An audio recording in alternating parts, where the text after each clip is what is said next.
안녕하세요. 소개받은 카이스트 생명화학공학과의 부교수 김유식입니다. 오늘 이렇게 날씨도 안 좋은데 이렇게 많이 와주셔서 정말 감사드리고요. 항상 이렇게 대중 강연, 이렇게 많은 인원 앞에서 강연하는 건 항상 떨리는 일인데 저 앞에 또 이 교사님, 선생님께 너무 재미있게 강의를 해주셔가지고 제가 더 부담이 되는 것 같습니다. 사실 제가 또 이제 보시면은 저도 이제 생명화학공학과라는 학과에서 교수를 하고 있는데 저 학과에서 지금 방금 만드신 그런 글라이더가 어떻게 작용하는지를 수학적으로 풀어서 공식을 해서 그걸 디자인하는, 설계를 하는 것도 배우거든요. 그래서 제가 오늘 얘기를 들으면서 저도 이제 대학교 때 저 그 양력에 대해서 막 공식으로 풀었던 게 막 생각도 많이 나고, 그래서 저 나름 또 뜻깊은 그 강연을 또 들은 것 같습니다.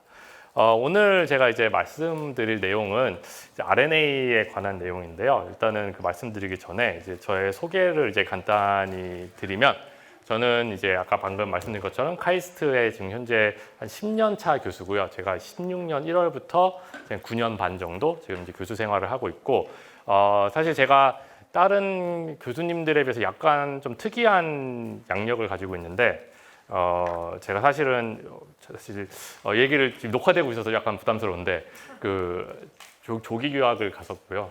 사실 제가 미국에 갔던 거는 초등학교 6학년 때 미국에 가서 정말 그 당시에 아무것도 모르고 갔었어요. 그 당시 그냥 뭐 How are you 그러면은 I'm fine, thank you, and you 뭐 이 정도 배우고 이제 미국 갔는데, 이제 그래서 어떻게 하다 보니까 중고등학교를 마치게 됐고, 이제 대학교로 이제 달트마스 칼러지라는 그 미국 북쪽에 있는, 뉴욕 북쪽에 있는 학교고요. 그 당시 이제 전공을 정했던 거는 이제 공학을 해보고 싶다 해서 그 학교에 화학공학이라는 과가 없어서, 이제 그래서 보시면 약간 좀 특이한 공학인데 이제 화학을 좀 기반으로 한, 어떻게 화학공학이랑 되게 비슷해요. 그래서 전공을 했고, 화학공학은 사실은 이제 고등학생분이 오늘 많다고 들었는데, 이게 아무래도 저게 뭘 배우는 건지라고 좀 의아하실 텐데, 이 공장을 지을 때 공장을 어떻게 짓는지, 뭐가 필요한지, 저희가 실험실에서는 굉장히 조그만 이제 비커에서 실험을 하다가 공장으로 가면 굉장히 큰 그런 탱크가 필요한데, 그러면은 그걸 어떻게 해야 되는지, 이제 그런 거를 많이 배우는 그 학문인데, 그쪽으로 이제 처음에는 이제 학사를 이제 공부를 하게 됐습니다. 그러고 나서 이제 석박사는 이제 또 미국에 있는 이제 프린스턴 대학이라는 곳에서, 마찬가지로 여기는 이제 화학공학과에서 이제 석사는 2008년에 그리고 박사는 2011년에 이제 받았고요. 이 당시 이제 이때부터 사실은 제가 이제 생물학을 좀 공부를 하게 됐어요. 사실 솔직히 말씀드리면은 지금 또 고등학생들 많이 계시니까 진짜 제가 고등학생 때 아니면 심지어 대학생 때 지금 생물학 쪽을 가르치는 교수가 됐을 거다라고 하면 상상도 못했을 거예요. 사실 개인적으로 생물학을 그렇게 좋아하지 않았어요. 대학교 4년 생활을 할 때 일반 생물학도 듣지 않았어요.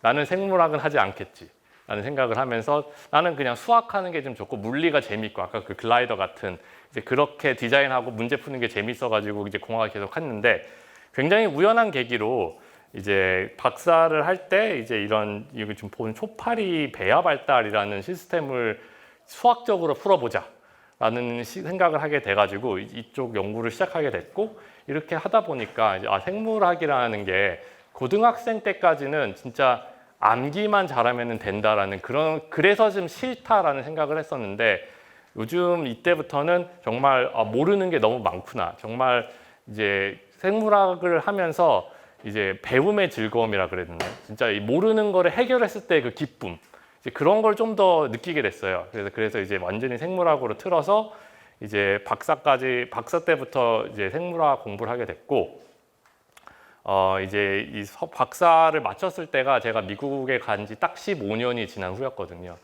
그랬을 때 딱 그때가 되니까 이제 한국보다 미국에서 오래 살았었는데, 그 당시 제가 한국에서 하면 사는 건 어떨까라는 생각으로, 지금이 아니면은 나는 평생 한국에 올 수가 없겠다라고 해서 이제 박사를 받으면은 박사 후 연구원이라는 생활을 한 번 더 하고 이제 교수가 보통 되는데, 박사 후 연구원을 이제 한국에서 하게 됐습니다. 이제 여러분들이 많이 아시는 이제 우리나라 최고 과학자 중에 한 분이신 김민내리 교수님 밑에서 이제 본격적으로 이제 생물학을 배워보자 라고 해가지고 이제 거기서 이제 4년 정도 이제 생물학을 더 배우고 그리고 이제 2016년부터 이제 카이스트에 와서 이제 RNA 쪽으로 계속 연구를 하고 있고요. 이거는 지금 이제 제가 그 유튜브 링크를 그냥 달아놨는데 한번 시간 되시면은 보시면 좋을 것 같은데 제가 이제 공학을 전공했다라고 말씀드렸는데 공학에서 과연 이런 초파리 연구를 왜 어떤 걸 하느냐라고 했을 때 초파리가 사실은 저희가 배울 때는 그냥 뭐 세포가 나뉘면서 특정 세포는 뭐 머리가 되고 특정 세포는 몸통이 되고 뭐 이렇게 배우는데 사실은 굉장히 복잡한 과정이 들어가 있고요. 이걸 어떻게 하면 또 수학적으로 좀 더 이해를 할 수 있을까라는 그런 목표로 이제 화학공학을 배운 사람이 이제 생물학을 접근을 할 수가 있었고요. 예를 들면 이런 거예요.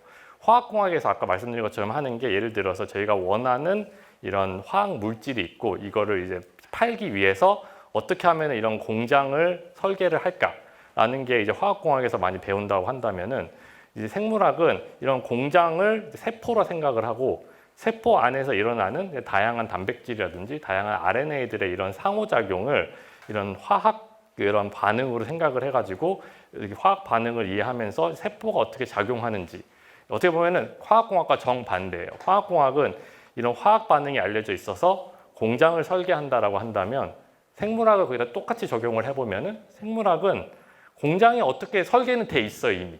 근데 그게 어떻게 설계가 되는지 전혀 우리가 이해를 못하니까 이거를 이해하기 위해서 그 안에 있는 이런 화학 반응들을 자세히 살펴봐 보자 라는 이런 접근 방법으로 이제 연구를 했습니다. 그래서 어떻게 보면 이런 거예요. 이 유전자가 이게 검정색으로 보이는 게 이게 특정 유전자고 이 유전자가 이게 초파리 배아인데 초파리 배아의 이 등을 결국에 만드는 그런 유전자 중에 하나인데 이렇게 왜 이렇게 생겼을까? 어떠한 화학 반응이 유전자 발현을 이렇게 만들까라고 이제 연구를 하게 되고 이제 그거를 이게 옆에 보시면은 이제 수학적으로 이제 풀게 됩니다. 그랬을 때 옆에 보시면 사실은 고등학생 분들도 이제 사실은 저게 뭔지 어느 정도 이해할 수 있을 정도로 어떻게 보면 간단한 거예요. 이걸 어떻게 박사 때 하긴 했는데 그래서 이런 뭐 예를 들면 질량 보존의 법칙 막 이런 걸 이용해 가지고 이런 공식을 풀어서 이렇게 실제로 이제 컴퓨터 시뮬레이션을 통해서 좀 비슷하죠. 이게 저희가 생각하는 이제 실제로 관찰되는 유전자 발현 패턴이고 이게 저희가 이제 이 공식들을 풀면서 구현할 수 있는 그런 이런 유전자 발현 패턴이다. 그래서 실제로 이걸 연구하면서 어떤 부분이 맞고 어떤 부분이 부족하다라는 것을 이제 확인할 수가 있고요.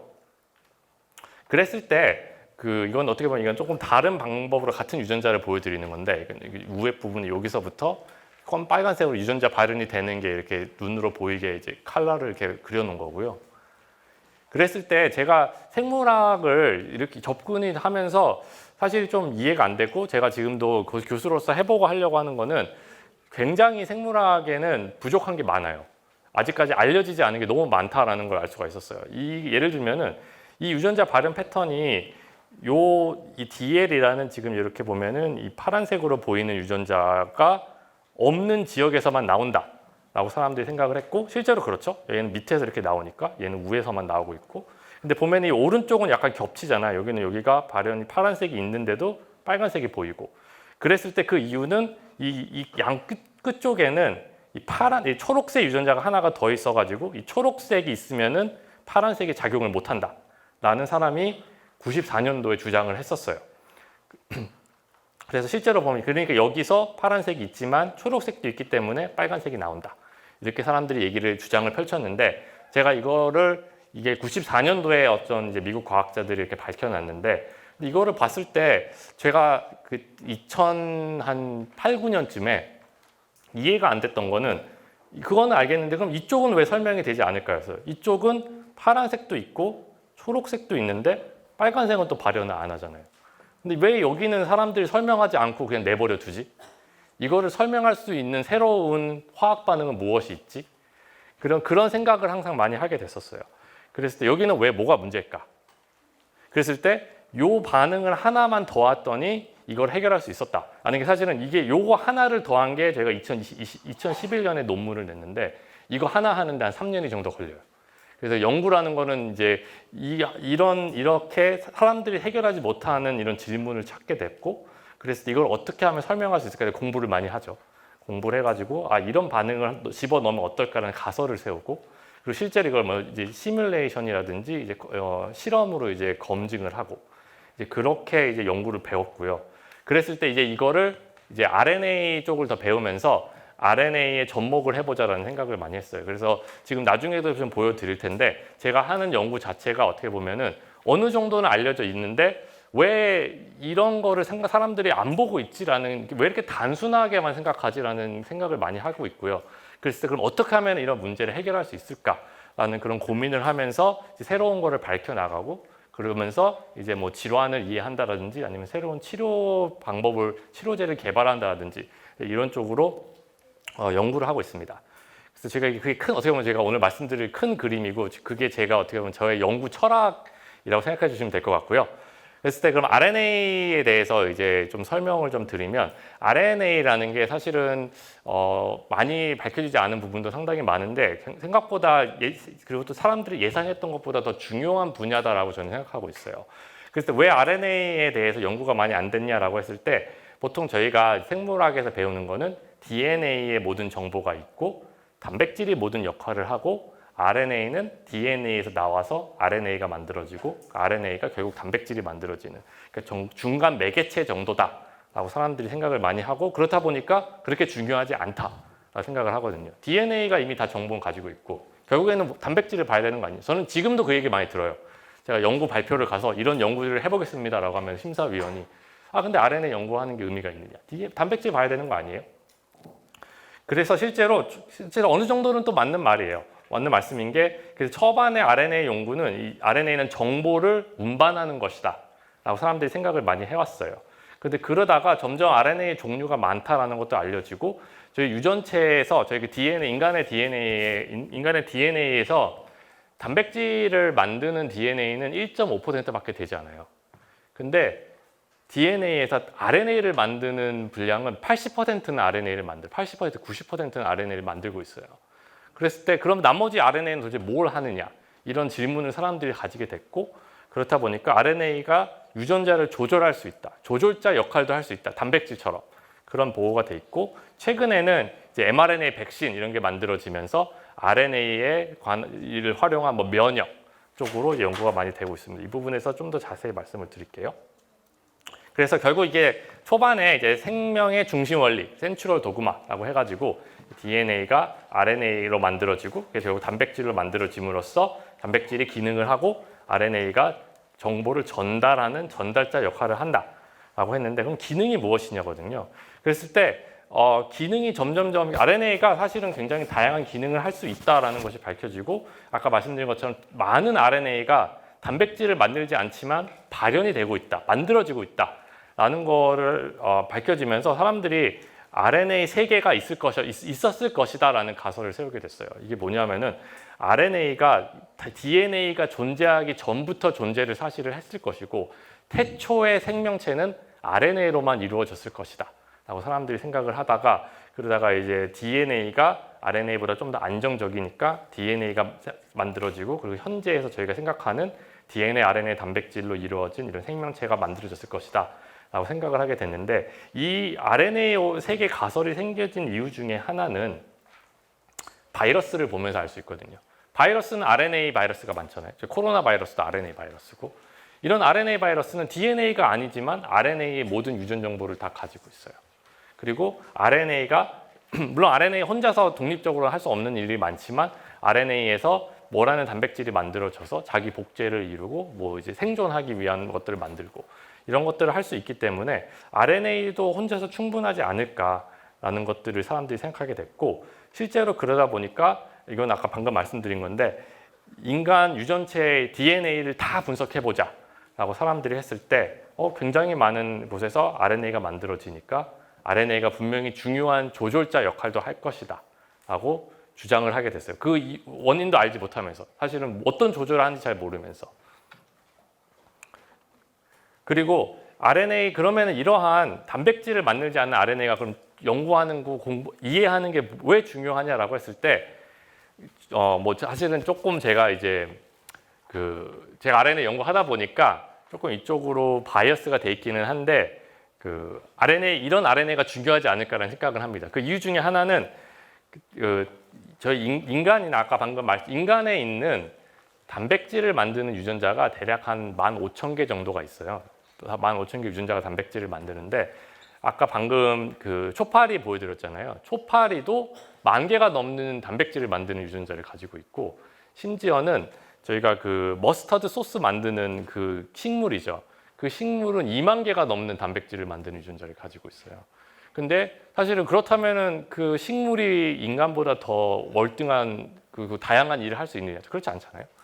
그러면은 그 차이가 어디서 오느냐라고 했을 때 여러 가지 이유가 있겠죠. 근데 한 가지 이유 중에 하나는 전체 유전체에 전체 우리가 가지고 있는 DNA에서 단백질을 만들지 않지만 RNA를 만드는 그 DNA 비율이 이 복잡한 생물일수록 그 비율이 높아요. 1등이 사실은 인간이고 영장류는 굉장히 높고 그랬을 때 이렇게 인간의 복잡성은 이렇게 단백질을 만들지 않은 RNA에서 오지 않을까라는 이제 그런 이제 생각을 하게 됐습니다. 그리고 그렇게 주장을 하고 있고요, 사람들이.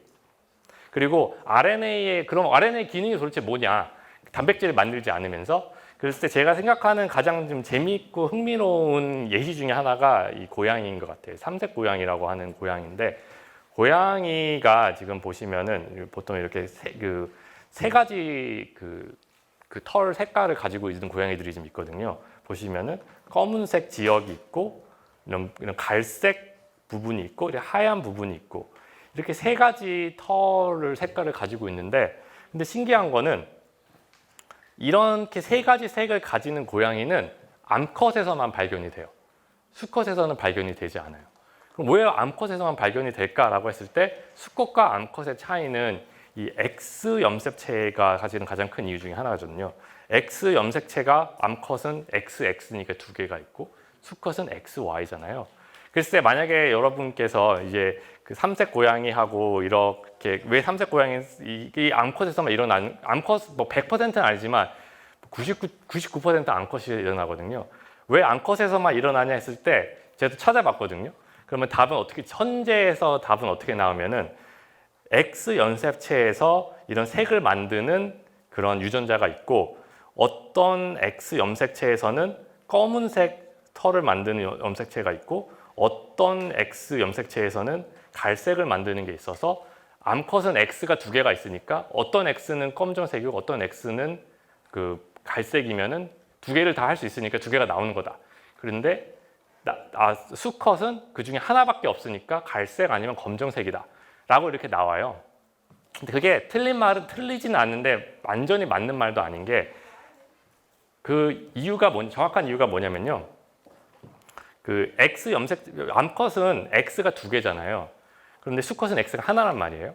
그렇다는 거는 X 염색체에 있는 유전자가 암컷은 2개가 있고 수컷은 하나라는 거예요. 그럼 암컷은 2배가 있다는 거죠, 유전자가. 보통 유전자가 2배가 있으면은 RNA가 2배가 나오고 단백질이 2배가 나와요. 그랬을 때 그러면 수컷은 하나니까 그러면 수컷과 암컷의 차이가 분명히 있을 텐데 둘 중에 하나죠. 하나는 수컷의 X에서 2배 나오거나 암컷의 X보다 2배의 발현량을 보이거나 아니면은 암컷에서 X에서 반만 나오거나 그랬을 때 똑같은 양이 나올 것이다 라는 것을 생각할 수가 있는데 사람들이 연구를 해보니까 암컷은 실제로 X가 이렇게 2개를 가지고 있는 염색체가 X가 2개인데 세포마다 무작위로 둘 중에 하나가 꺼져요. 그게 이렇게 염색체가 있음에도 지금 이 그림에서 보시면 되는데 원래 이렇게 염색체가 있다가 세포가 발달하면서 이렇게 둘 중에서 하나가 이렇게 꺼지면서 이 염색체에서는 아무런 유전자가 발현이 안 되고 이 염색체에서만 발현이 돼요. 그래서 암컷은 X가 2개임에도 개별 세포당 보면은 X가 하나인 것처럼 유전자 발현을 보여요. 그럼 그게 왜 그러는 거냐? 어떻게 X 하나가 꺼지냐라고 했을 때 이 X를 꺼지는 이유 중에 하나가 여기 보면은 GIST라는 XIST라는 RNA가 그걸 꺼트려요. RNA가 이 유전자 X 염색체 중에서 하나에서 발현이 막 되면서 그 RNA가 이 염색체를 막 감싸요. 막 감싸면서 이 염색체가 다른 데로부터 접근을 못하게 막아버려요. RNA가 이렇게 막 감싸면서. 그러면서 이 한쪽의 X 염색체는 사라지지 않죠. 남아있는데 발현이 전혀 안 되고 꼭 없는 것처럼 행동하고 다른 하나에서는 유전자들이 잘 발현이 되고 있어요. 그래서 다시 그럼 고양이로 돌아가서 그럼 이 고양이가 어떻게 색을 띠느냐라고 했을 때 이렇게 생각하시면 돼요. 한쪽에서는 그 검정색을 만드는 색을 만드는 유전자가 있고 다른 한 X에서는 갈색을 만드는 게 있는데 이 갈색을 만드는 세포에서는 검정색 X가 꺼졌다. 그리고 검정색을 만드는 털에서는 이 갈색을 만드는 X가 꺼지고 이거 두 개는 무작위로 일어난다. 하기 때문에 이렇게 고양이마다 다 패턴이 다른 거예요. 그렇기 때문에 같은 종의 고양이도 그 이 세 가지 색을 보이는 지역이 다 다르고 약간씩 다 다른 이유 중에 하나가 그게 무작위로 일어나기 때문이에요. 여기 고양이가 그 배아가 발달을 하면서 그랬을 때 그만큼 이제 RNA가 이렇게 중요한 역할을 한다. 이게 사실은 오늘 제가 강연을 드리면서 사실은 좀 내용이 복잡하니까 한 가지 이제 그 가장 어떻게 보면 기억에 남으실 것 같은 것 중에 하나가 이런 고양이의 색을 결정하는 이유 중에 하나는 RNA가 기능을 하는 것이다. 그리고 그 RNA는 단백질을 만들지 않는 RNA다. 라는 게 어떻게 보면 오늘 가장 말씀드릴 신기한 내용 중에 하나일 것 같아요. 그랬을 때 제가 연구하는 거는 사실은 이런 지스트라는 이런 RNA 연구보다는 RNA 면역이라는 그런 부분에서 연구를 열심히 하고 있고요.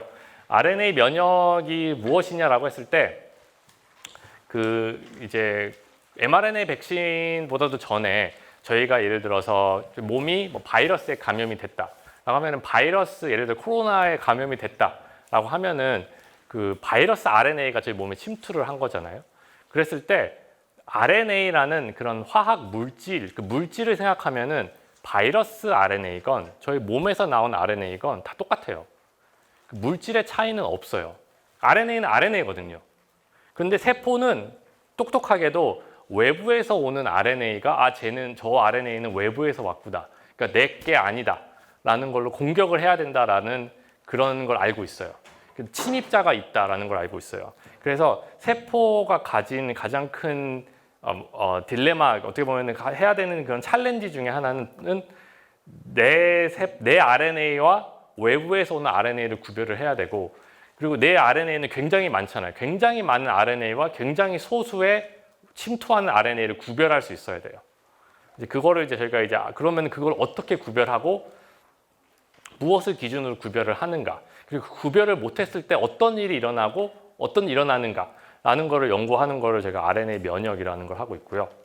그랬을 때 제가 연구하는 그 종류 중에 RNA는 이중나선 RNA라는 걸 연구를 하고 있습니다. 사실 이중나선 RNA라고 하면은 제 생각에는 아마 여기 계신 그 학생분들은 아무도 못 들어봤을 것 같은데 저희가 이중나선이라고 하면은 먼저 떠오르는 건 DNA죠. 이중나선 DNA. 그리고 단일 가닥 RNA 그리고 이제 단백질이 만들어진다 이렇게 얘기를 하는데 그 이중나선 RNA가 이제 특히 재미있는 거는 RNA도 DNA랑 되게 비슷한 성질을 가지고 있어서 상보적인 서열이 있고 서로 결합을 해가지고 이중나선을 만들 수가 있어요. 그냥 저희가 만들지 않는다라고 잘못 배운 거지 사실은 이중나선으로 존재를 할 수가 있어요. 그리고 이런 이중나선 RNA가 바이러스가 복제하는 과정에서 굉장히 많이 생성이 돼요. 그러다 보니까 세포가 이제 진화를 하면서 이중나선 RNA가 있으면은 이 세포는 바이러스에 감염된 것이다 라는 걸로 인지를 하게 이렇게 교육이 돼 있어요. 저희 세포가. 그랬을 때 바이러스는 왜 이중나선 RNA를 만드냐 이건 사실은 좀 더 다른 얘기긴 한데 사실 굉장히 많은 바이러스가 이런 공통적인 특징을 보이고 있고 그러다 보니까 이런 저희가 이제 이중나선 RNA가 있으면은 이 세포가 이제 인지를 하는 거예요. 저 세포는 바이러스에 침투가 됐어요. 바이러스 RNA를 인지하는 게 아니에요. 바이러스 RNA가 들어와서 복제를 하면서 이중나선 RNA를 만드는 거를 인지를 해가지고 이 세포는 감염이 돼 있다. 뭔가 조치를 취해야 된다라는 것을 이제 파악을 하는 거죠. 그러면은 이제 근데 이거의 문제는 제가 방금 바이러스 RNA가 중요하지 않다고 했잖아요. 이런 이중나선 RNA가 중요하다고 했잖아요. 이 문제는 그 세포 내에서도 이중나선 RNA가 만들어질 수 있어요.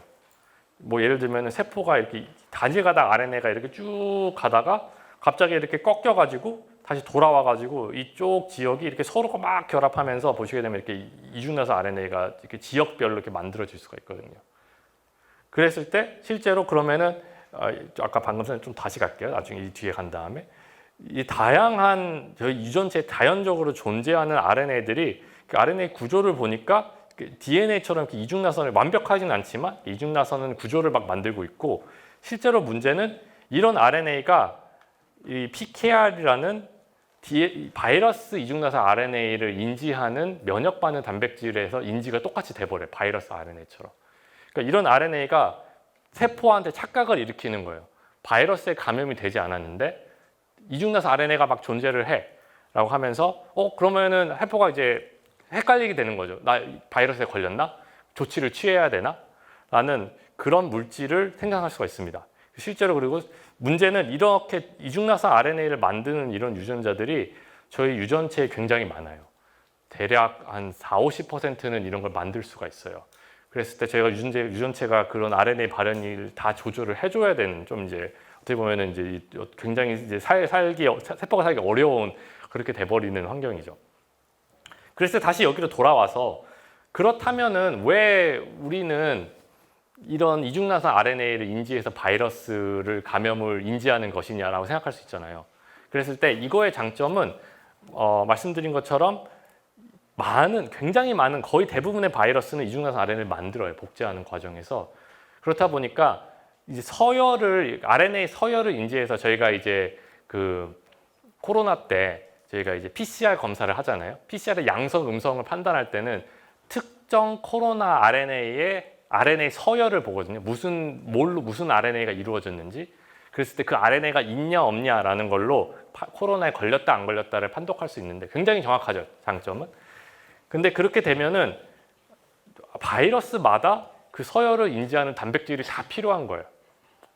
근데 바이러스는 진짜 수만 가지, 수백만 가지의 바이러스가 존재하니까 그걸 위해서 수백만 가지의 세포의 단백질을 만들 수는 없잖아요. 그렇다 보니까 이제 저희 세포에서 이렇게 이중나선 RNA를 인지하게 되면은 굉장히 광범위한 바이러스에 의한 그 바이러스를 이제 극복할 수 있겠다. 바이러스의 이런 바이러스에 의해 감염이 왔을 때 그 조치를 취할 수 있겠다라고 생각하면서 세포가 이렇게 만들어졌는데 굉장히 효율적인 방법으로 만들어진 거죠. 동시에 저희가 이제 세포 내재 내인성 RNA라 그러는데 이런 세포 자연적으로 존재하는 RNA에 의해서도 이렇게 오인돼서 잘못된 면역 반응이 일어날 수 있는 양날의 칼 같은 그런 물질이다라는 겁니다. 그래서 제가 이거를 왜 연구를 하게 됐냐라고 하면은 이제 지금 제가 처음에 연구를 시작했을 때 우연히 이런 이중나선 RNA라는 거가 있다라는 걸 확인하게 됐고 이거 좀 신기하다 이런 거 들어본 적이 없는데 궁금하다라고 생각을 하게 됐고요. 그랬을 때 이거를 꼭 해봐야겠다라고 이제 다짐한 이유 중에 하나는 이 PKR, 아까 방금 말씀드린 PKR이라고 이렇게 바이러스 이중나선 RNA를 인지해서 면역 반응을 일으키는 dsRNA가 있을 때 나 감염됐으니까 면역 반응을 일으켜야지라고 하는 단백질이 굉장히 많은 질환에 관련이 돼 있다는 걸 알 수 있었어요. 뭐 퇴행성 뇌질환이라든지 아니면은 관절염이라든지 아니면은 자가 면역 질환 이런 굉장히 다양한 질환에서 그 PKR이라는 단백질이 발현이 증가돼 있거나 이유 없이 활성화돼 있거나 이런 보고들이 굉장히 많았는데 놀랍게도 이 단백질이 왜 활성화돼 있냐는 보고가 전혀 없었어요. 그래서 제가 이거 보면서 우리가 이런 RNA 연구를 하면서 이런 이중나선 RNA를 보게 되면은 이중나선 RNA와 이런 질환과의 관련성을 알 수 있지 않을까. 그래서 그거를 파악하면서 치료하기 어려운 질환들의 좀 새로운 치료 방향을 제시할 수 있지 않을까라는 생각으로 이제 연구를 시작하게 됐습니다. 그래서 실제로 그리고 이런 이중나선 RNA를 또 생각한 이유 중에 하나는 이중나선 RNA가 이렇게 있으면 면역 반응이 활성화가 되거든요. 면역 반응이 활성화되면 그 다음에 무슨 일이 일어나느냐 그러면 염증 반응이 일어나고 세포 사멸이 일어나요. 그래서 염증 반응이 일어나는 걸 부어오른다는 거거든요. 막 부어오르고 세포가 막 죽어요. 그랬을 때 앞에 이 질환들을 보면은 이렇게 치매는 뇌세포가 죽는 질환이죠. 관절염은 연골세포가 죽는 질환이란 말이에요. 그랬을 때 실제로 이렇게 퇴행성 질환에 이런 RNA가 연관이 있지 않을까라는 라는 이런 어떻게 보면은 이런 가능성을 가지고 연구를 하게 됐고, 그리고 또 다른 이유는 실제로 사람들이 이런 보고를 보면서 이 PKR이라는 단백질을 조절해서 예를 들면 치매를 치료해보자라는 그런 생각을 하게 됐어요. 그랬을 때 PKR이 생쥐에서 PKR이라는 단백질을 없애버릴 수 있거든요. 요즘 유전자 가위 막 이런 기술들이 있잖아요. 그런 기술을 이용해서 생쥐에서 PKR이라는 단백질을 이렇게 없애버리면은 굉장히 놀랍게도 생쥐가 똑똑해져요. 그리고 치매에 잘 안 걸려요. 그거를 이미 2011년, 그러니까 14년 전부터 알고 있었어요. 그럼 문제는 뭐냐라고 했을 때 PKR을 조절할 수 있는 약물 개발하는 게 굉장히 어려워요. 그 PKR을 저희가 보통 뭐 이런 무슨 특정 이제 뭐 머리가 아플 때 뭐 해열제를, 그러니까 머리가 아플 때 약을 먹는다든지 두통약을 먹는다든지 뭐 열날 때 해열제를 먹는다든지 이제 그런 약을 먹어서 PKR을 억제할 수 있으면 굉장히 좋은데 그런 약이 없었어요. 그래가지고 이렇게 유전자 가위를 이렇게 해가지고 치료하는 것도 사실은 어떤 부작용이 있을지 모르고, 그래서 뭔가 중요하고 치매 극복할 때 되게 중요한 타겟이 될 것 같은데 어떻게 조절할지 모르겠다라고 하다가 이게 사실 올 초에 이제 중국 그룹에서 중국 연구진들이 나오는데 이제 RNA를 이용해가지고 이제 그 PKR을 억제하면서 이 AD라는 건 치매를 치료할 수 있는 이제 치료제를 개발했다라고 하면서 아직까지 이제 상용화는 되지 않았는데 이런 논문이 나왔습니다. 그래서 실제로 이 단백질이 굉장히 중요하다. 그리고 이런 면역 반응을 세포에서 제대로 조절하는 것들이 이런 난치성 질환을 극복하는 데 굉장히 중요한 단서를 줄 수 있다라는 것들이 최근에 많이 보고가 되고 있습니다. 그랬을 때, 그래서 다시 여기로 돌아가서, 그리고 실제로 이게 보시게 되면은 이거는 13년이고 12년 전 논문이고 이것도 한 7년 전이고 이것도 한 25년 전 논문이잖아요. 그래서 꽤 오래 전부터 이런 질환에 이런 PKR이 관련돼 있다라는 게 많았고, 실제로 이제 저희 연구진을 포함해서 이제 미국 연구진이라든지 다양한 연구진들이 이러한 여기는 이제 치매는 아니고 이제 헌팅턴이라는 이제 다른 퇴행성 뇌질환인데, 뇌질환, 여기는 관절염, 그리고 이것도 이제 쇼그렌 증후군이라는 자가면역 질환에서 이 이중나선 RNA가 중요한 역할을 하는 것 같다. 그리고 관련했다는 것을 최근에 한 5년 내로 다 보고를 하고 있습니다. 그랬을 때 제가 이제 간단하게, 이건 조금 너무 테크니컬하게 가는 것 같아가지고 테크니컬하지 않게, 그러면은 이런 연구를 어떻게 하느냐라는 거를 간단하게만 말씀을 드릴게요. 특히 그리고 제가 지금까지 진행해 온 연구 중에서 항상 이제 연구를 하면서 그 대학원 입학생들이 많이 궁금해하는 것 중에 하나는 연구 아이디어는 그럼 어디서 나오느냐, 연구는 그럼 뭘 어떻게 계속 지속할 수 있느냐, 이런 거를 많이 저한테 물어보는데, 제가 이제 연구라는 건 어떻게 진행된다라는 걸 어떤 느낌을 이해하실 수 있도록 한번 빠르게 간단하게만 말씀드리겠습니다. 그래서 데이터는 좀 너무 테크니컬하니까 데이터는 너무 걱정하지 마시고 그냥 흐름만 생각해 주시면 될 것 같아요.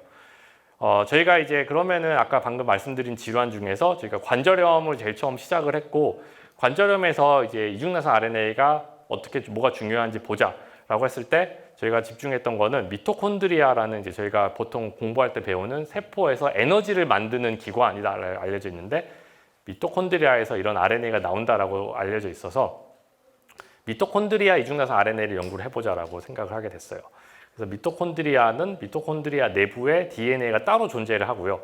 거기에서 RNA가 만들어지는데 그 RNA가 이런 이중나선 RNA로 존재할 수 있다라는 것을 이제 2018년에 보고가 돼가지고 저희도 이제 저희 연구진에서도 이거 보고를 해가지고 이쪽으로 관절염과 연관성을 한번 보자라고 시작을 하게 됐고요. 그랬을 때 그럼 연구를 어떻게 시작하느냐라고 했을 때 이제 실제로 저희 연구 가설은 그거죠.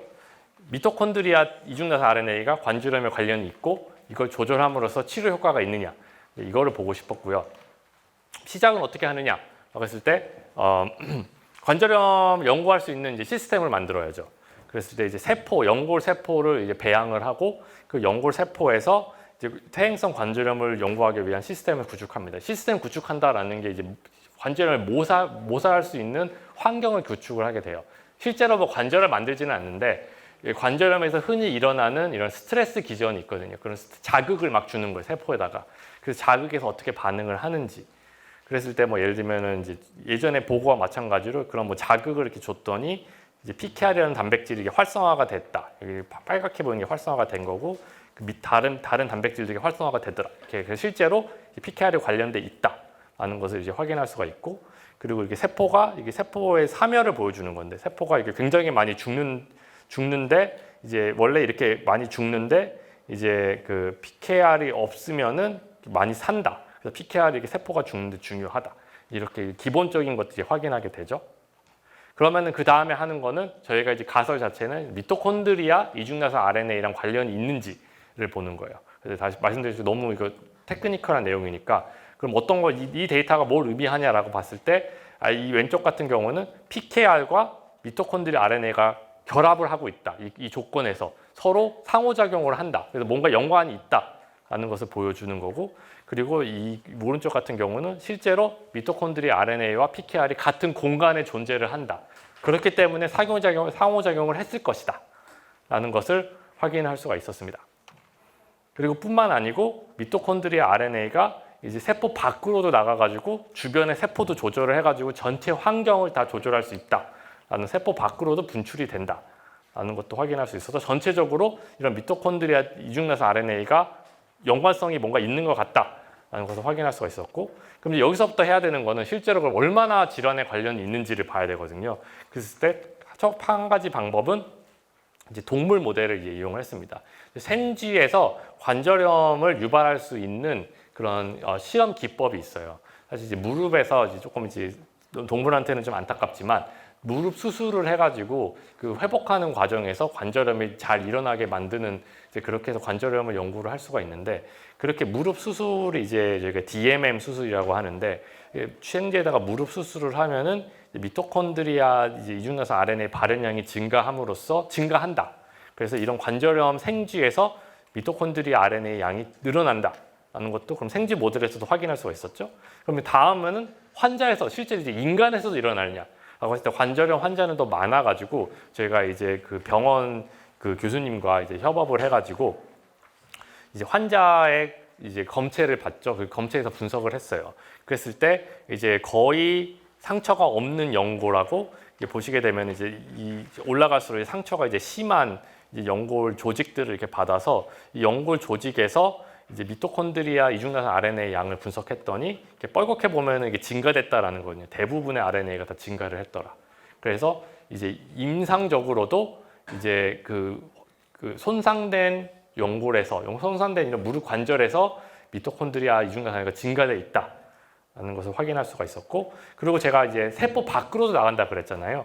그래서 실제로 이 연골에서도 이런 관절에서 세포 밖으로도 나가는지, 그래도 여기 활막액이 있는데 연골 사이에 있는 이 액을 환자에서 이제 채취를 해가지고 분석을 했더니 미토콘드리아 RNA가 다 증가돼 있더라. 그리고 조직에서도 미토콘드리아 RNA가 굉장히 많이 증가돼 있더라. 확인함으로써 실제로 저희가 그냥 실험에서 이런 연골 세포에서 하는 것뿐만 아니고 이 임상적으로도 이런 이중나선 RNA가 관련이 있다라는 것을 이제 주장할 수가 있었고, 그럼 사실 정말 중요한 거는 미토콘드리아 RNA를 조절함으로써 치료가 되느냐잖아요. 사실 이제 그게 사실 굉장히 중요하고 굉장히 어려운 일이죠. 그래서 저희가 했던 거는 사실 이제 그게 실제로 치료제 개발까지는 아직까지 시간이 좀 많이 필요한 것 같기는 한데, 많이 필요한 것 같긴 합니다. 그 이유 중에 하나는 아직까지 그 미토콘드리아 RNA를 잘 조절할 수 있는 약이 또 없어요. 항상 그게 문제예요. 저희가 아무리 연구를 해도 약을 잘 만들어야 되는데 그 약 만드는 게 굉장히 어려운 일이어서, 그래서 실험적으로는 근데 할 수는 있었어요. 실험적으로는 이제 제가 보면 이게 2CM이라는 이 약물이 미토콘드리아 RNA를 굉장히 낮춰줄 수 있는 그런 약물이고, 이게 보면 0에서 이렇게 쫙 내려가는 거거든요. 미토콘드리아 RNA가 다 내려가는 걸 만들어줬을 때 제가 세포에서는 실제로 원래 이제 관절염을 유발하는 이런 자극을 주면은 아까 말씀드린 PKR이 활성화가 되는데 미토콘드리아 RNA를 이렇게 없애면 이게 싹 사라져요. 그리고 보여드리지는 않지만 아까 그 세포 사멸이 일어난다라고 보여드렸는데, 마찬가지로 이런 미토콘드리아 RNA를 줄여준 거죠. 제거가 아니고 줄여준 세포에서는 관절염 유발하는 스트레스를 줘도 세포가 잘 안 죽어요. 아예 안 죽지는 않는데 훨씬 덜 죽어요. 그랬을 때 실제로 이게 치료 가능성도 있다라는 것을 확인할 수가 있었는데, 그럼 이거를 왜 이제 그 치료제를 못 만드냐라고 말씀하셨을 때 사실은 미토콘드리아는 굉장히 중요하잖아요. 저희 세포에서 에너지를 만드는 소기관이란 말이에요. 그랬을 때 이 약을 동물에 투여해 보진 않았지만 동물에 투여하면은 동물은 분명히 죽을 거예요. 그래가지고 이 관절 제가 딱 원하는 세포에만 딱 집어넣으면은 되는데 문제는 정상 세포라든지 다른 지역에 가면 굉장히 위험할 수가 있다. 그렇기 때문에 저희는 이렇게 미토콘드리아 이중나선 RNA를 조절하는 게 치료 효과가 있을 수 있다까지 보여줄 수 있지만 아직 치료제는 개발까지는 못 간 상황입니다. 이거는 정말 많은 연구진들이 특히 이제 화학하시거나 약물 전달하시거나 이렇게 그런 전문가들이 더 많이 도움이 필요한 것 같아요. 그래서 이런 관절염 이렇게 연구를 하게 됐고 그러면은 이제 자가면역 질환은 어떨까라고 해가지고 자가면역 질환을 했는데 결국에는 이제 여기도 논문 하나를 3년 전에 보고를 했는데 결국 비슷했어요. 저희가 이제 연구한 자가면역 질환은 쉐그렌 증후군, 쇼그렌 증후군이라고 하는데 이게 외 분비샘을 공격하는 자가면역 질환이고요. 그랬을 때 이제 환자가 그 안구 건조증과 구강 건조증 증상을 보여요. 그래서 이 질환의 가장 큰 그 니드 중에 하나는 필요성 중에 하나는 단순한 예를 들면 안구 건조증은 사실은 많은 분들이 가지고 계시잖아요. 단순한 안구 건조증과 이런 자가면역 질환에서 일어난 안구 건조증을 구별해내는 방법이 없느냐라는 거에 대해서 저희랑 되게 의논을 많이 했어요. 그랬을 때 저희는 이제 이런 이중나선 RNA는 이런 면역 반응에 중요하니까 아무래도 자가면역 질환에서만 이런 RNA가 특이적으로 증가하지 않을까라고 가설을 세워가지고 실제로 분석을 해봤습니다. 그랬을 때 이 앞에 이 부분은 그 단순 안구 건조증 환자의 타액이고요, 눈물이고요, 타액이 눈물이죠, 누액이죠, 눈물이고 그리고 밑에 이 빨갛게 보이는 것들은 이 자가면역 질환을 가지는 안구 건조증을 가지면 자가면역 질환을 가지는 환자의 그 눈물에서 RNA를 분석했는데 뭐 이 두 가지 빼고 거의 대부분의 미토콘드리아 RNA인데 이 빨갛게 보이는 게 증가됐다라는 거는 굉장히 많이 증가돼 있다라는 것을 확인할 수가 있거든요.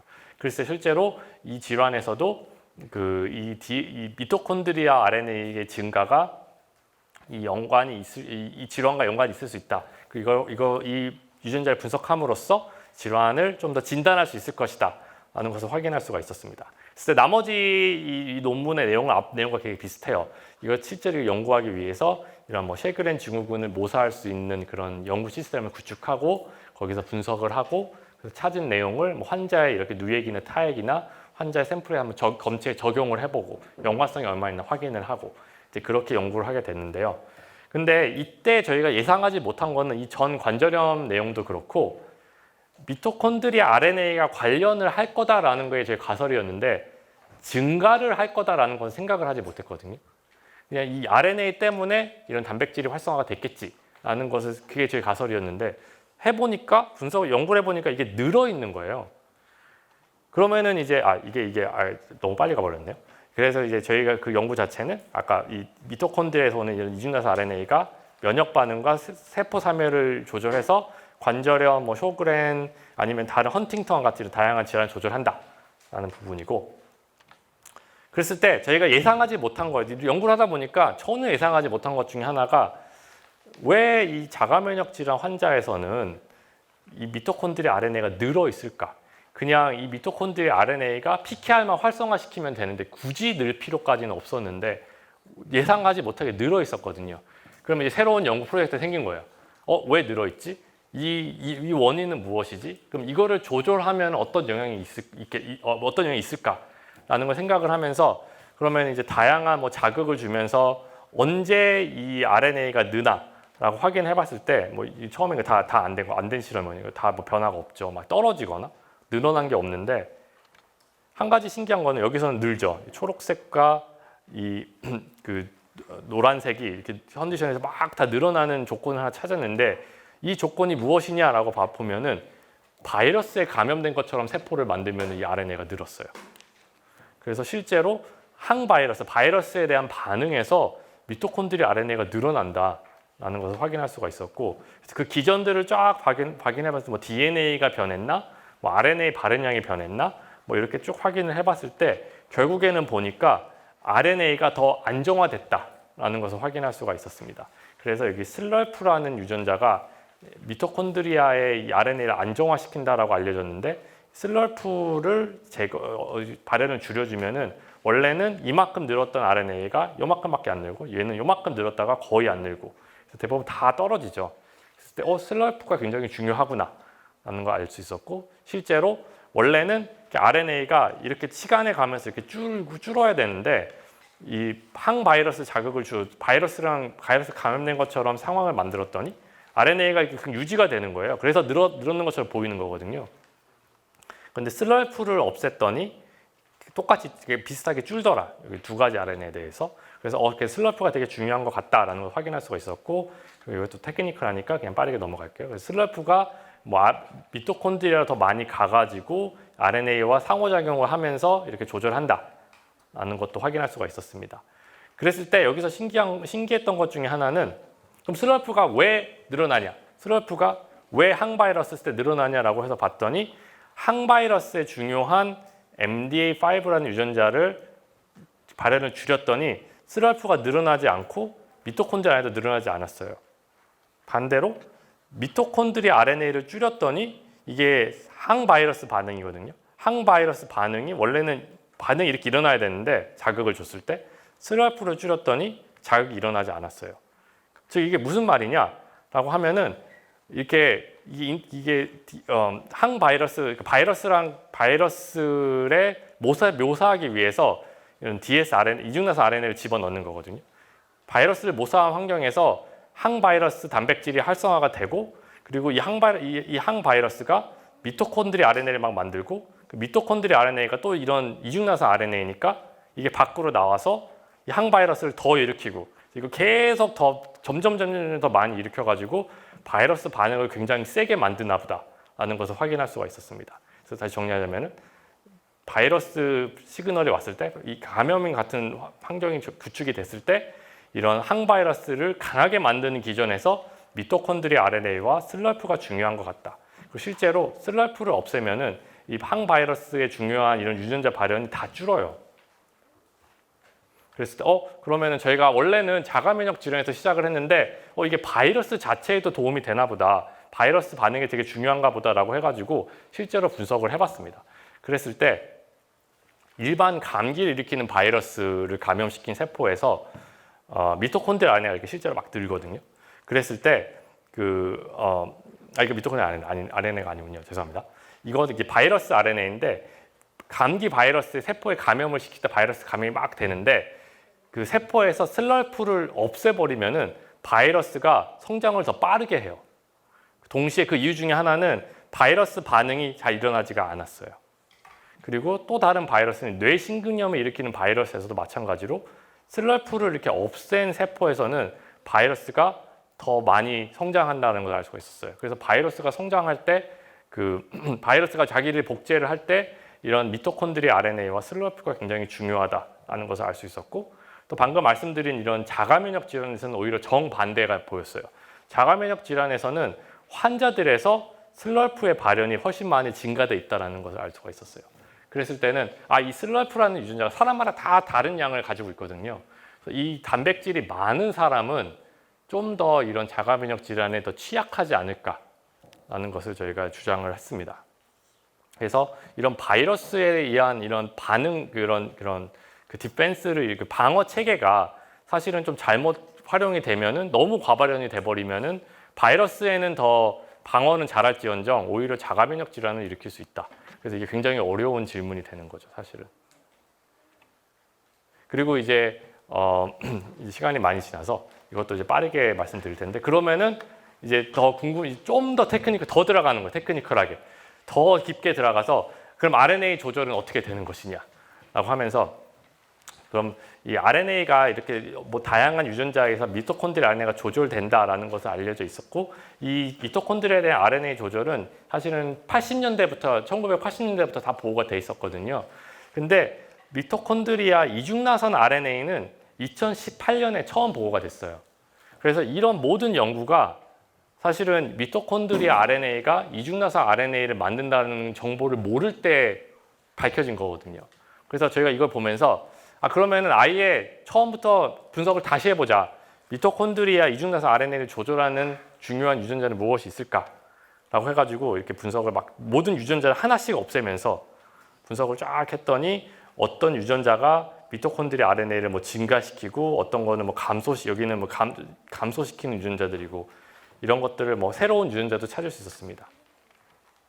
그래서 이것도 결국에는 그냥 내용만 말씀드리면은 그랬을 때 이런 RNA도 이제 그냥 단순히 RNA로 존재하는 게 아니고 이렇게 그 화학 반응이 일어나면서 RNA가 변형이 일어나거든요. 이런 식으로.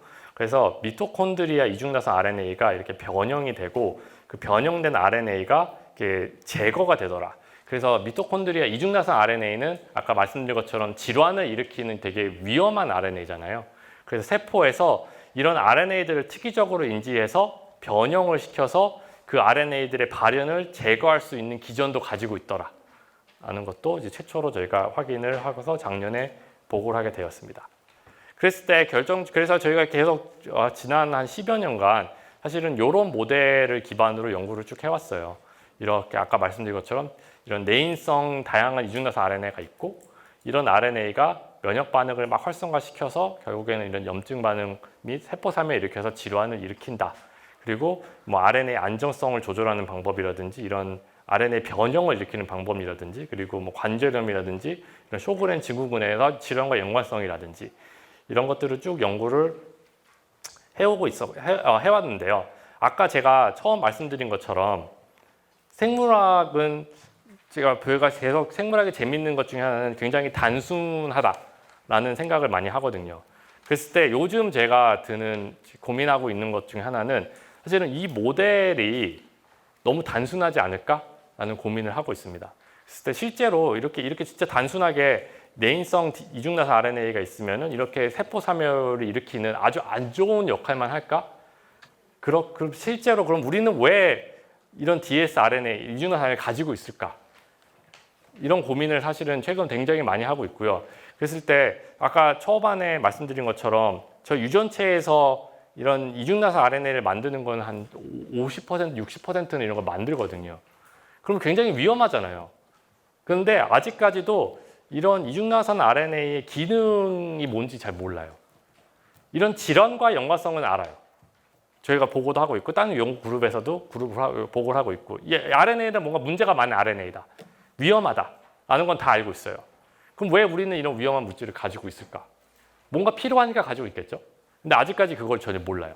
그래서 제가 앞으로 10년가의 연구 목표 중에 하나는 우리가 왜 이 RNA를 가지고 있어야만 하는지를 밝혀보자 라는 것을 목표로 연구를 하고 있습니다. 그래서 제가 이제 탐색이라고 했는데 그러면은 저희가 이런 생명체 내 기능은 무엇인지 보고 있고 그리고 또 이제 제가 요즘 많이 연구하고 있는 거는 이 질환에 관련이 있고 퇴행성 질환에 관련이 있다고 했잖아요. 그러면 반대로 이걸 생각을 해가지고 퇴행성 질환은 예를 들어 관절염은 연골세포가 살아야 되는데 연골세포가 빨리 죽어버리는 게 문제인 거잖아요. 반대로 암을 생각을 하면은 암은 저희가 죽이고 싶은 세포잖아요. 암은 막 성장을 하려고 하고 어떻게든 죽여야 되는 거죠. 암 치료라는 거는. 그랬을 때 저희가 이런 이중나선 RNA가 있으면 결국엔 세포가 죽으니까 이중나선 RNA를 이용해가지고 암을 치료할 수 있지 않을까 라는 그런 쪽으로도 연구를 하고 있고요. 그리고 아까 저희가 그 중국 그룹 말씀을 드렸는데 중국 그룹과 비슷한 연구를 또 하고 있어요. 이렇게 PKR이라든지 이렇게 이중나선 RNA를 제어할 수 있는 제어법은 또 없을까? 아까 이렇게 그 관절염도 그렇고 그 치매도 그렇고 이것을 조절하면 좋겠다라는 그런 증거들은 굉장히 많아요. 하지만 아직까지 그 방법을 모르고 있어가지고 거기서 지금 많은 고민을 하고 있고 많은 시도를 하고 있는 상황입니다. 그랬을 때 저희 앞으로 하는 것도 이런 것들이 있고요. 그랬을 때 이 앞부분만 지금 시간 관계상 굉장히 빠르게 말씀드릴게요. 그러면은 기능이 무엇이냐라고 했을 때 저희가 생각하는 건 이런 거예요. 예를 들어서 저희가 아까 그 원래 RNA 기능은 DNA에서 RNA가 만들어지고 단백질을 만들어지는 건데 원래 그렇게 되려면은 세포의 핵 안에서 DNA가 있거든요. 여기서 RNA가 만들어지고 RNA가 세포질로 나가요. 세포질에서 단백질로 만들어지거든요. 근데 RNA의 발현 양상을 보면은 어떤 RNA들은 저희가 생각하는 것처럼 이렇게 세포질에 많아요. 근데 어떤 RNA들은 핵 안에 많아요. 근데 이거 전혀 들어본 적이 없는 거죠. 핵 안에 있는 RNA? 왜 얘네들은 RNA 핵 안에 있을까? 그런데 그 이유는 뭐 당연히 많겠지만 그 큰 이유 중에 하나는 이런 dsRNA, 이중나선 RNA를 만드는 구조가 mRNA 상에 있으면 이 mRNA는 핵 안에 갇혀요. 그랬을 때 이렇게 이런 RNA에다가 이런 이중나선 RNA를 만드는 그런 구조체를 넣어버리면, 구조물을 넣어버리면은 RNA가 핵 안에 갇혀요. 그래서 제가 연구하고 있는 것 중에 최근에 보고한 것 중에 하나는 이렇게 RNA가 핵 안에 갇히면서 단백질이 만들어지지 않는 이런 유전자 발현 조절하는 기전 중에 하나가 이런 dsRNA, 이중나선 RNA에 의한 조절이 아닐까라는 생각을 합니다. 그래서 이 뒷부분은 다 넘어갈게요. 시간상. 그래서 이제 요약하자면 저희는 이제 그 유전체에서는 이런 위험 물질, 이런 세포 그 면역 반응을 잘못된 면역 반응을 활성화시킬 수 있는 이중나선 RNA가 굉장히 많이 보유하고 있고, 이러한 이중나선 RNA가 실제로 다양한 질환을 일으킨다라는 것이 보고가 되고 있고, 실제로 이 RNA를 조절함으로써 이런 면역 활성을 제어하고 그러면서 치료를 하겠다라는 그런 가능성을 탐색하는데 연구를 많이 하고 있고, 이쪽으로 사실은 잘 된다면은 저희가 이제 이 난치성 질환에 좀 더 해결책을 제시할 수 있지 않을까라고 기대를 하고 있습니다. 그리고 또 하나 제가 아까 말씀드린 것처럼 왜 dsRNA를 이렇게 이중나선하게 연구하려고 하느냐, 기능을 왜 알려고 하느냐라고 하는 큰 이유 중에 하나는 이 RNA도 단백질을 만들지 않거든요. 그래가지고 이 RNA 같은 것들 때문에 인간이 복잡한 기능을 할 수 있지 않을까, 인간이라는 복잡한 그런 생명체가 만들어지지 않을까라 생각할 수가 있거든요. 그 이유 중에 하나는 이 내인성 이중나선 RNA는 그 인간에 굉장히 많아요. 생쥐에는 그렇게 많지 않아요. 또 신기하게도 영장류부터 되게 많아져요, 이 RNA가. 근데 또 말씀드린 것처럼 왜 그런지 또 몰라요. 네. 그래서 이렇게 이 내인성 이중나선 RNA를 연구함으로써 좀 더 영장류 특이적으로, 그리고 또 인간 특이적인 이런 생물학적 조절을 밝힐 수 있지 않을까. 이럼으로써 인간에서 일어나는 이런 질환들을 좀 더 이해하고 극복할 수 있는 방향을 제시할 수 있지 않을까라는 목표로 제가 연구를 하고 있습니다. 그래서 오늘 저희 발표는 여기까지고요. 경청해 주셔서 감사합니다.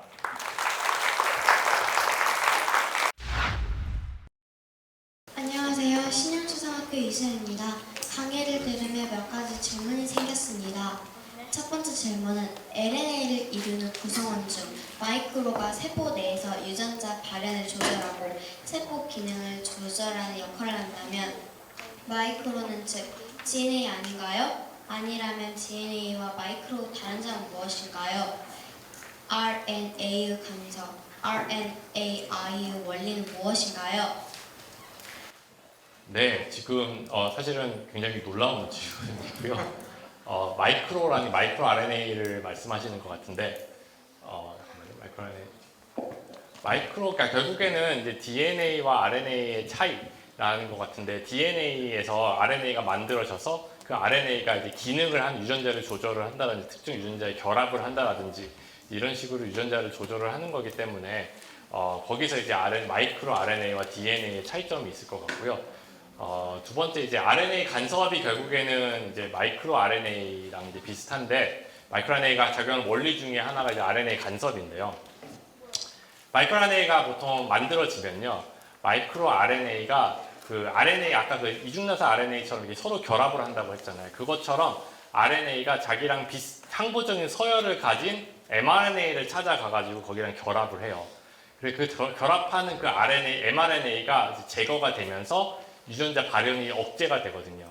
이제 그게 RNA 간섭이어서 그 RNA 간섭을 통해 RNA 제가 원하는 mRNA 이 유전자를 없애겠다라는 mRNA가 목표가 생기면은 그 mRNA 서열을 알고 있고 그 서열을 기반으로 이런 마이크로 RNA를 만들 수가 있어요. 그 상부적인 서열을 가지는.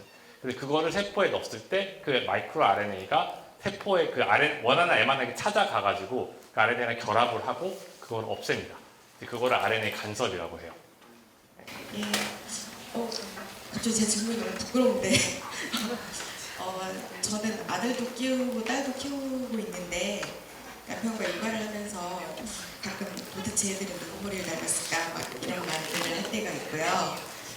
그래서 지금도 유전자를 되는 건지 궁금하고 만약 된다면 저희 남편은 선택적으로 딸이 기특한 걸 할 때는 XX이기 때문에 자신의 X 남자가 강하게 발휘해서 딸을 좀 자기 될 것 같고 아들이 가끔 사고를 치고 이럴 때에는 엄마의 X이기 때문에 저를 닮았다고 이렇게 하는데 이런 논란을 좀 종식시키고 싶습니다. 아들의 X는 엄마에서 온 게 맞죠? 하지만 사실 제가 감히 제가 이제 유전하고 중용하지 않는 입장에서 제가 답을 다 명확하게 드리기는 좀 어려운 질문인 것 같고요. 그랬을 때 제가 말씀드릴 수 있는 거는 X 염색체가 이제 엄마한테서 온 거는 맞는데 X 염색체 말고 저희는 굉장히 다른 염색체들이 많다. 그 염색체들은 반반이 오기 때문에 X 염색체 때문에 아들의 지능이 결정되지는 않을 거다라는 게 저희 가설입니다. 네. X는 엄마가 맞죠. 하지만 X 때문에 그 지능이 결정된다. 뭐 그렇게 생각하지 않습니다. 삼색 고양이는 드물게 수컷으로 태어나기도 한다는데 이유가 무엇인가요? 네, 이것도 이제 어떻게 보면 굉장히 제가 얘기하지도 않은 거를 이렇게 찾아주셨는데 삼색 고양이 수컷에 나오는 거는 수컷 중에서 보통 저희가 생각하는 이제 암컷은 XX고 수컷은 XY잖아요. 근데 수컷 중에서 XXY를 가질 수가 있어요. 가끔 굉장히 드물게. 이제 그 경우에는 이제 X 염록체가 두 개이기 때문에 거기서 이제 같은 일이 일어나가지고 이렇게 고양이 색깔이 세 개가 됩니다. 근데 그건 굉장히 사실은 어떻게 보면 정상적으로 일어나지 안 되는 현상이 일어났기 때문에 이제 드문 거고요. 태어날 확률은 굉장히 적어요. 저 정확한 숫자가 생각나지 않는데 0.03%인가? 굉장히 낮습니다. 0.003%일 수도 있어요. 그래서 이건 아마 구글에서 이제 GPT에 물어보시면 저보다 훨씬 정확한 답을 이제 줄 것 같은데 개인적으로 제가 말씀드리면은 저도 그 암기하는 거 별로 좋아하지 않아요. 그래서 암기에 자신이 별로 없고요. 그래서 말이 교수지만 암기 잘 못합니다. 그래서 암기 어려워하시는 분들 있으면은 포기하지 말아주세요. 네, 저도 암기 못하고요. 저도 미국에서 공부 많이 했다고 했잖아요. 미국에서 저는 중학교 때부터 계산기 썼습니다. 그래서 계산기 쓰는 거에 대해서 뭐 부끄러워할 필요가 없어요. 네. 그리고 세 번째 질문도 있었는데 그 질문도 아마 저보다는 그 GPT가 훨씬 더 좋은 답을 줄 거라 생각합니다. 첫 번째로 RNA가 외부에서 오는 건지 아니면 내부에서 있었는지를 결정하는 과정에 문제가 있는지 궁금하고요. 또한 난치병 치료가 수월해질 수 있는 방법은 RNA 연구가 최선인 건지 궁금합니다. 네, 저희 첫 번째부터 답을 드리면은 외부에서 오는지 내부에서 오는지 결정하는 과정이 결국에는 예를 들면 RNA가 왔을 때 이게 내부인지 외부인지를 지금 판별하는 내용인데 거기서 오류가 많이 옵니다. 그랬을 때 이제 저희 보통 이제 서열보다는 이렇게 뭐 구조를 인지한다라든지 그래서 오류라기보다는 비슷한 게 오는 거를 착각을 하는 거죠, 사실은. 네, 꼭 이게 내부에서 왔는데 그걸 외부라고 착각하는 이유가 그 내부랑 외부랑 비슷하게 생긴 게 있어가지고 착각을 일으키는 거고 꼭 그 결정하는 과정에서의 오류는 그렇게 많지는 않은 것 같아요. 네. 그래서 만약에 뭐 우리 몸이 어떻게 되냐 이렇게 오인이 됐다라고 하면은 어떻게 보면은 그러니까 감기 걸린 거랑 느낌 비슷하게 생각하시면 돼요. 막 열나고 어디 부어오르고 힘들고 이런 게 어떻게 보면은 RNA가 잘못 인지되면 그런 일이 일어납니다. 네. 앞으로 난치병 치료에 수월해질 수 있는 RNA 연구가 최선인 거겠죠. 네, 저도 그렇게 생각하고 있습니다. 하지만 저랑 동의하지 않는 분도 분명히 많을 거라 생각하고 있습니다. 근데 RNA만으로는 할 수 없는 것도 맞아요. 아무리 RNA를 연구해도 아까 보여드린 것처럼 결국에는 뭐 관절염 치료하겠다라고 하면 원하는 세포에만 가야 하는 게 되게 중요하거든요. 그게 엄청나게 중요한 것 중에 하나여가지고 그게 해결되지 않으면 아무리 RNA를 많이 연구하고 아무리 완벽하게 알고 있어도 저희가 약물이 개발이 될 것이냐 잘 모르겠어요. 그 바이러스 감염이 없는데도 세포 안에서 이중가닥 RNA가 만들어진다면 세포는 왜 이런 위험 신호를 스스로 만들어내도록 진화했을까요? 네, 이게 제가 풀고 싶은 질문 중에 하나예요. 아직 모르겠어요. 네, 이거를 제가 앞으로 10년 안에 풀어야지라고 생각하고 있어요. 그리고 10년 안에 풀 수 있다라고 한다면은 참 굉장히 기쁠 것 같아요. 네, 그리고 그만큼 어려운 질문이고 처음에는 이게 그냥 우연이다라고 사람들이 생각을 했어요. 그냥 우연히 이게 RNA가 만들어지는 것이고 그렇기 때문에 이런 일이 일어난다라고 했는데, 근데 저는 거기에 동의하지 않아요. 동의하지 않는 건 아까 방금 이제 살짝 보여드린 것처럼 이런 이중나선, 이중가닥 RNA가 mRNA에 있으면 RNA가 해간에 갇힌다고 했잖아요. 그 RNA에 있는 이중나선 이런 지역이 보존이 굉장히 잘 돼 있어요. 우연이면 이렇게 보존이 될까라고 생각하지 않아요. 뭔가 기능적으로 이게 필요하니까 보존이 됐겠지라고 생각할 수가 있어요. 이거는 생쥐부터 인간까지 다 보존이 돼 있어요.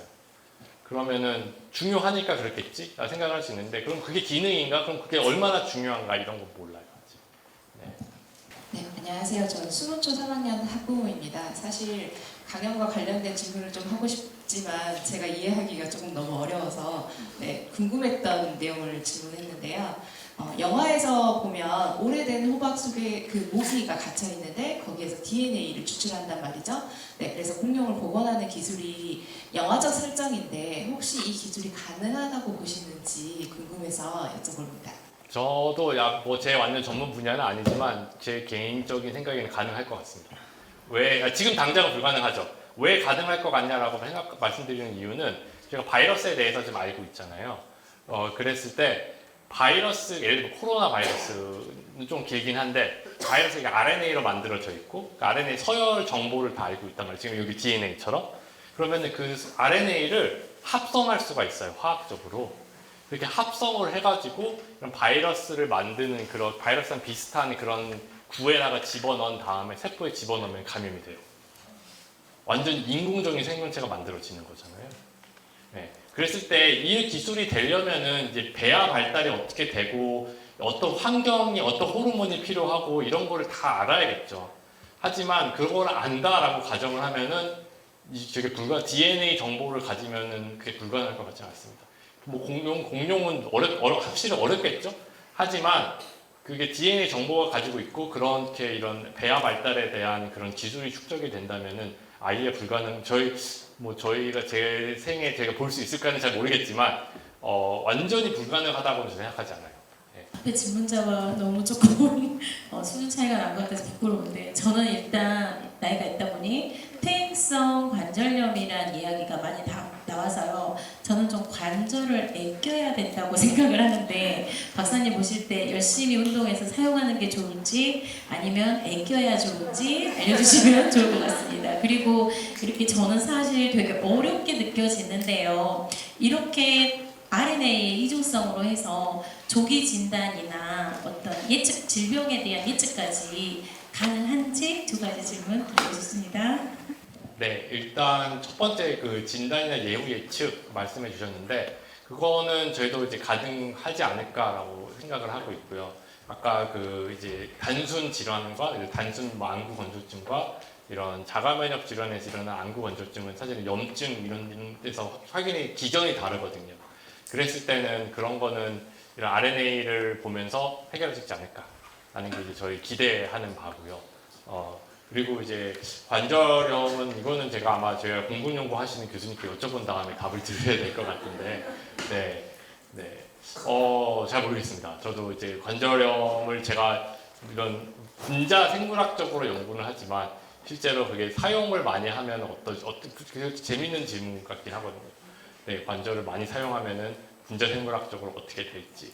네, 그랬을 때 사실 이 많은 것들이 사실은 유전적인 원인이 커서. 네, 그랬을 때 아까 그 자가 면역 질환도 그 스나이프라는 유전자가 많은 사람한테서 잘 걸리는 게 있거든요. 그랬을 때 이게 그런 부분이 큰 영향을 주지 않을까라는 생각을 들고, 관절염에서 확실한 거는 아까 그 생쥐 실험처럼 이렇게 수술을 하거나 뭔가 이런 자극이나 이런 상처를 줬을 때 지금 관절이 많이 일어나는 것 같긴 해요. 네. 그렇게 관절염을 실제로 유발을 하기도 하고 연구를 하기 위해서.